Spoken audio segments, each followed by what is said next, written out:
The fourth common and costly mistake that many new employers in California, and especially startups, tend to make that can be easily avoided is believing that if your employee does not do a good enough job, then you don't have to pay him at all.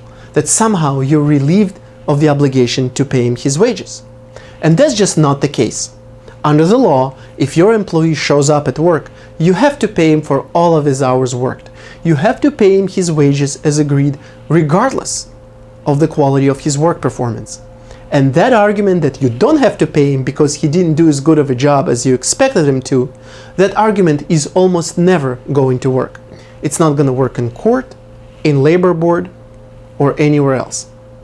Now, let's see why making this mistake can be costly. The reason that this mistake can be expensive is because it can turn a small amount of wages owed to a much larger amount, and it can do so quickly. Here's a common example to illustrate this point. Let's say you hire an employee to work for you at a rate of pay of $100 a day, and after he works for you for 2 days, you conclude that his performance is not good enough, and you decide to terminate his employment. You also decide not to pay him because you're thinking, well, he didn't do a good enough job, so he doesn't deserve to get paid at all.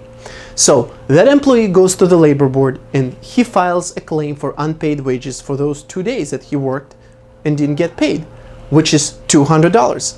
By the time you're notified of this claim, and by the time you receive the letter from the Department of Labor that orders you to report for the settlement conference, not only will you owe him these $200 of wages, but you will also be liable to pay the waiting time penalties of up to 30 days of that employee's regular wages, which in this case will be $100 times 30, which is $3,000.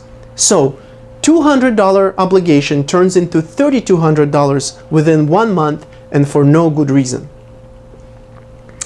Now, the easiest and the most obvious way to avoid this problem is to pay the employee whose employment you're terminating immediately upon his termination. Ideally, you want to have that employee's final check that includes all of his vacation time, PTO, and everything else. Ideally, you want to have that final check in your hand the moment that you inform him of his termination. You come up to him and you say, I'm sorry, we have to terminate your employment.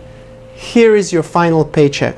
This way, you avoid any risk of dealing with and owing any types of waiting time penalties or any type of other penalties. Thank you.